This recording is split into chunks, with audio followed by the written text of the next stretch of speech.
Yo, yo, yo, yo. What is good? Quick mic check. Yo, yo, yo. So, hop on the live right away. I'm trying to get a good 15 minutes in so I can finish watching this Bucks playoff game. Go, Milwaukee. Now, I do want to give my post fight reaction to the Ryan Garcia Devin Haney fight. Now, quick disclaimer, I'm about to probably sound like a Ryan Garcia hater right now because of a couple things. I think that it was really more I'm really more discrediting Devin Haney's performance than I am going to give credit to Ryan Garcia. And here's why. I think that for one, I highly criticize Devin Haney for getting hit by the same punch throughout the fight. Same punch. I don't know how you don't start rolling around the ring, to avoid that hook. Ryan Garcia pretty much offensively did nothing that fight. He had flurries in patches throughout the fight, but he was pretty inactive. And where I even more discredit Devin Haney is because as inactive as Ryan Garcia was, you didn't take advantage. Garcia threw more punches throughout that fight. And I don't know how that's even possible.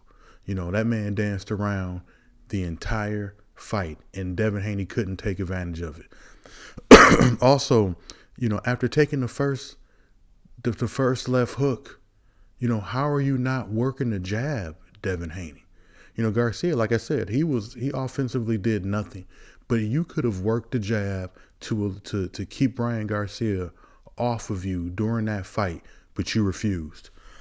I don't know what Bill Haney was telling you, during each round, of that fight, and you were maintaining, you were doing good for the first half of the fight, but it just seems like after you got caught, it was really no recovering. After the first knockdown, there was no coming back from that. Your egg seemed scrambled just a little bit too long, and you were never able to fully recover.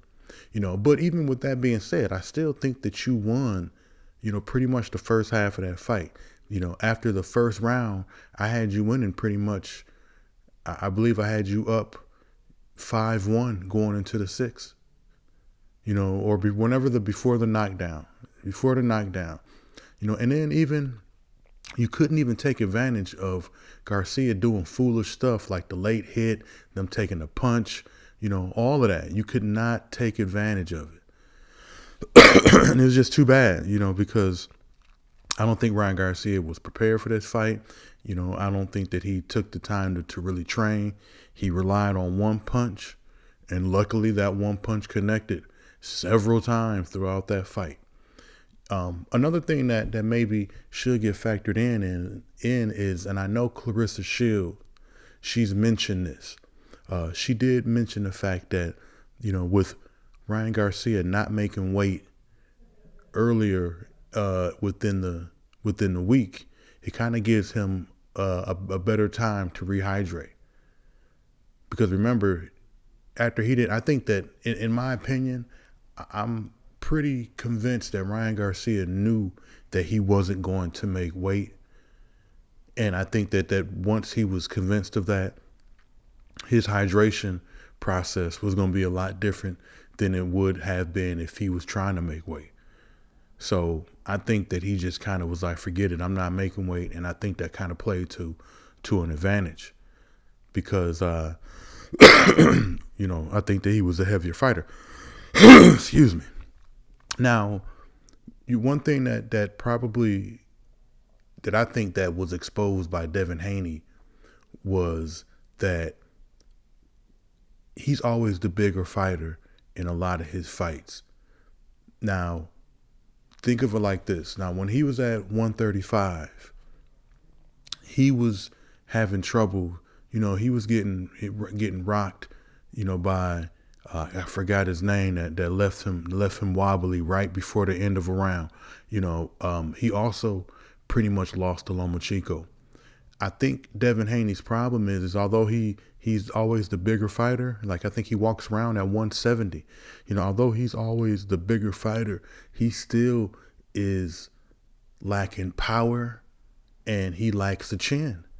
And if you're getting rocked by dudes at 135 and you can't knock out your opponents at 135, what do you think is going to happen at 140?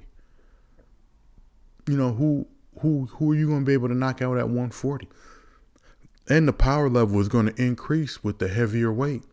So it's going to be hard. It's going to be rough times for Devin Haney. And it's the opposite of what I think people thought for him, because I think they thought that, okay, now that he can move up to 140, he can hydrate better, he'd be the bigger fighter, he can get some of his strength back.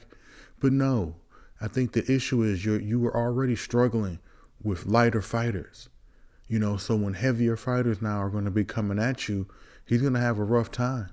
He's definitely not going to leave the 140. Whereas to Ryan Garcia said he wants to move up, to 147. Which, I mean, that can make sense. I don't have a lot of faith in Ryan Garcia's career, if I'm being totally honest. I think that the Devin Haney fight was a bit of a false positive, because I think moving forward, I don't think that he can just rely on that left hook for every opponent. And keeping it a buck, I don't know with his Philly shell. That Philly shell defense was horrible. He was anticipating punches well before they were even occurring, and he just ball up, and Devin Haney's just catching him in the ribs, which I'm shocked that he couldn't have more of an impact, punch-wise, when you're getting fresh, open shots to the rib cage and you're not really doing much. And things back like, if Tank Davis had the opportunity, he'd probably try to break that man's ribs. And it didn't seem like Devin Haney could even take advantage of that horrible Philly shell defense.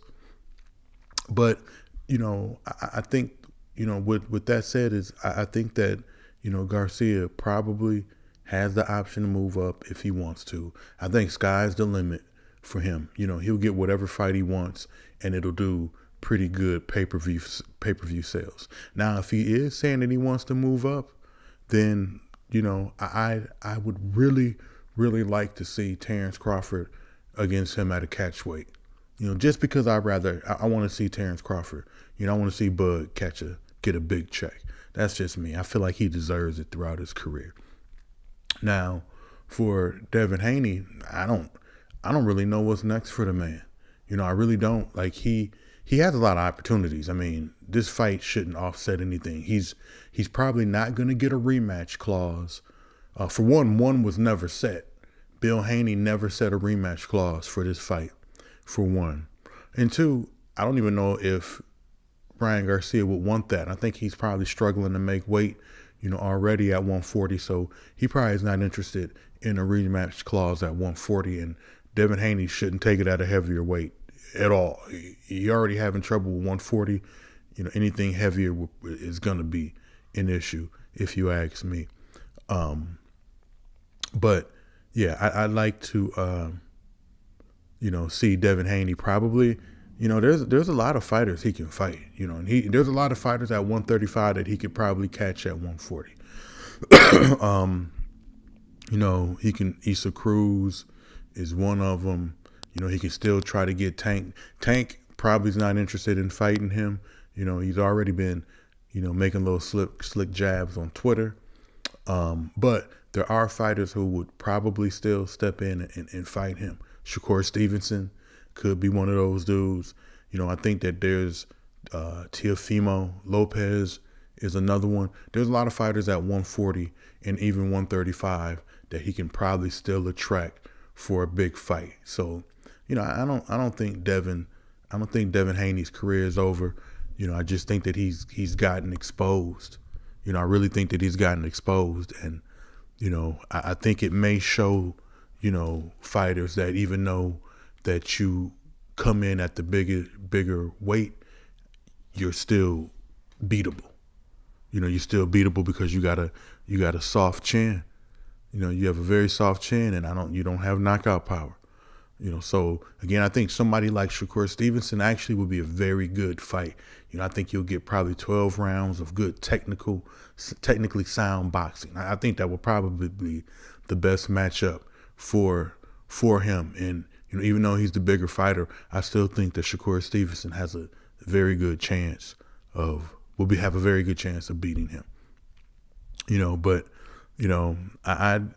I'd like to see what would be next for Ryan Garcia. Like I said, I think Bud would be a really good, lucrative, mega fight, but, realistically, I think the better fight would probably be Matias, because I think that Terrence would be too much for him, to be totally honest. But Matias, that would be a good showdown. I think somebody would probably get knocked out, in that fight, and I think it would be very exciting to see. But like I said, I think that Ryan Garcia, his next fight, regardless of who he fights, is gonna be mega. And I said I sound like a Garcia hater, and I don't even think I have so far. But the things where I do think that where I'm hating on him on is I think he didn't prepare for this fight. I didn't think that he looked good at all during this fight. Even though he landed the more shots, total punches, I think that's just because he ran around most of the fight and he was able to get his shots off, but ran most of the fight so Devin Haney couldn't get his off. I honestly think that that's what's happened, which I think it led for a boring fight most of the fight. First half of the fight I gave to Devin Haney, but it was primarily because I thought Garcia ran around. Even he would have moments like, it's hard for me to give you a round, when you're fighting 30 seconds, only 30 seconds of that entire round. And then you dancing around, running around the rest of the time. It was just really hard for me to give him props for that. And like I said, I really more discredit Devin Haney for not preparing adequately for this fight. I don't think that, he's either stuck to his game plan or maybe he had the mentality that Garcia was so unprepared for this fight that, he can do what he wanted offensively. And he didn't. Again, you should have been, if you're working a jab the entire fight, then I think that prevents Ryan Garcia from landing those hooks the way that he did. Because if, in my mind, I would have kind of had the mentality, if you're going to run around this entire time, I'm not giving you those moments of those flurries. And that's when I would just keep working the jab, getting my punches in there, and the whole fight, that would have been my game plan, is just work the jab to keep you off me. After that first shot that I took, and like I said, if Garcia's approach would have been to run the entire fight, then Haney should have just been to work the jab and just to get as many points as he can to win the fight. It would have probably led to a boring fight, but if he probably would have stuck to his game plan, it wouldn't have ended the way that it did. I think that he took the fight way too personal, and I think that it impacted his strategy. But I still want to give salute to Ryan Garcia. You were the bigger man, the better fighter. You won the fight. However, I still think that Devin Haney is still the better technical fighter. He's better fundamentally. He's better skillful fighter. He just went against the grain, I believe, of his strategy, and he kept getting caught by that left hook. But let me know what you think. Please be sure to subscribe, like, and follow. And until next time, I'm out.